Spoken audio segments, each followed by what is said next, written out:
Hello brains! If you watched this video, you know how helpful routines can be. But as people with ADHD, we like to change things. Jobs, cities, majors, and whenever we go through a big change, whatever routines we built for ourselves naturally get disrupted. But that's okay. We will rebuild. Here are 8 tips to help you rebuild your routines and get on with your life. 1. Keep what you know works. It can be tempting to start with a blank slate, but the less you change, the quicker you'll adjust to those changes. So anything you liked from your old routine that would still work with the new one, consider keeping. 2. Design the rest with you in mind. Hang on.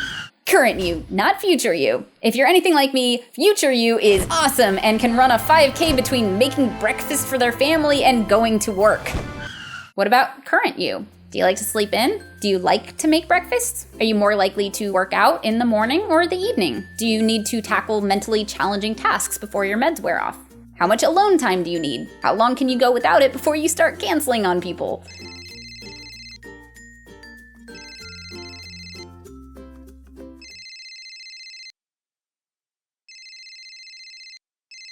These are all helpful things to take into consideration. 3. Give yourself plenty of white space in your schedule. Remember, transitions will probably take longer at first because you're not used to your new routines yet. So set yourself up for success. Give yourself extra time between your new routines in case one takes longer than you expect. Personally, while I'm adjusting to my new schedule of working on the show full-time, I'm giving myself a full hour between my morning and afternoon routines, and then a couple hours before bed so that if work runs long, I still get to sleep.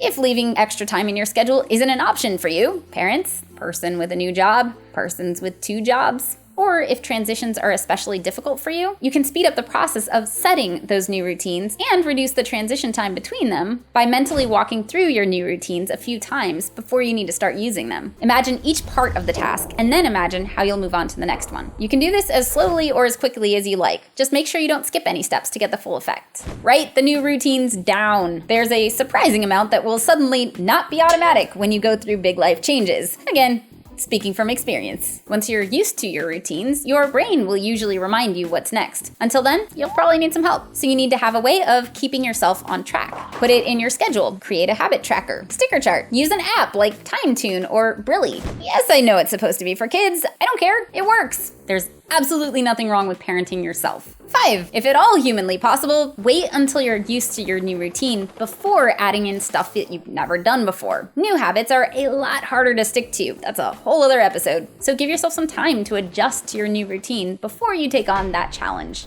Going through big changes is not the time to try and create your perfect life. Though yes, I too am tempted to do all the things I've ever wanted to do now that I am doing this full time. But I know if I want to create new habits that last longer than 5 days, it'll be a lot easier if I have solid routines in place to plug them into. 6. Manage your stress levels. Change, even good change, is stressful. Expect small, unexpected changes to affect you more than usual right now because they're not really small changes. They're peaks on a mountain of giant changes. Sometimes they're going to push you over the meltdown line. So if you find yourself crying in the middle of a grocery store because they no longer carry your favorite ice cream, it's totally normal, is what my psychiatrist told me.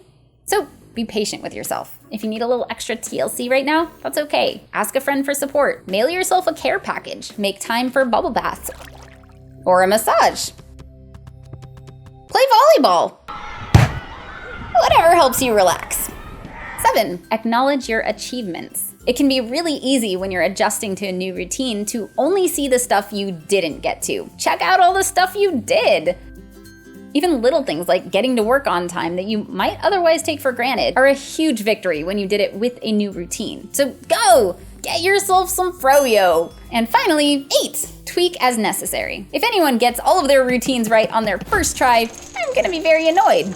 Impressed, but annoyed. It's totally normal for it to take some trial and error to figure out what works for you. So expect that things will go wrong and you will need to make adjustments. Doesn't mean you're doing something wrong, it's part of the process. I'm currently in the process of doing that myself. You do the best you can when you set it up, but sometimes you don't know what doesn't work until you try it. And honestly, even once you get your new routine set, things will still totally mess with them. A road trip, a new project, the holidays, a new romance, a new pet, Or even just an unexpected phone call in the middle of your day will sometimes totally mess with your new routines. And that's okay. We will rebuild.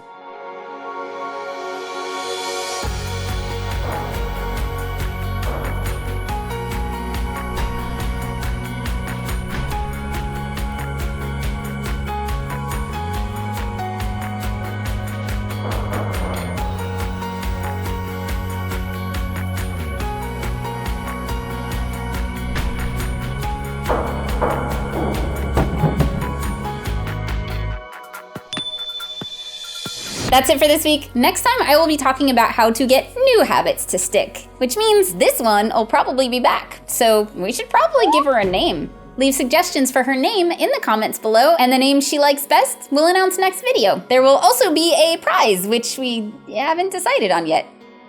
It'll be a surprise prize! Huge big thank you hugs to my brain advocates and all my Patreon brains for making it possible for me to spend way too much time playing with dominoes. I really love this job. Usually. Good luck with your routines, and I will see you next week. Bye, brains!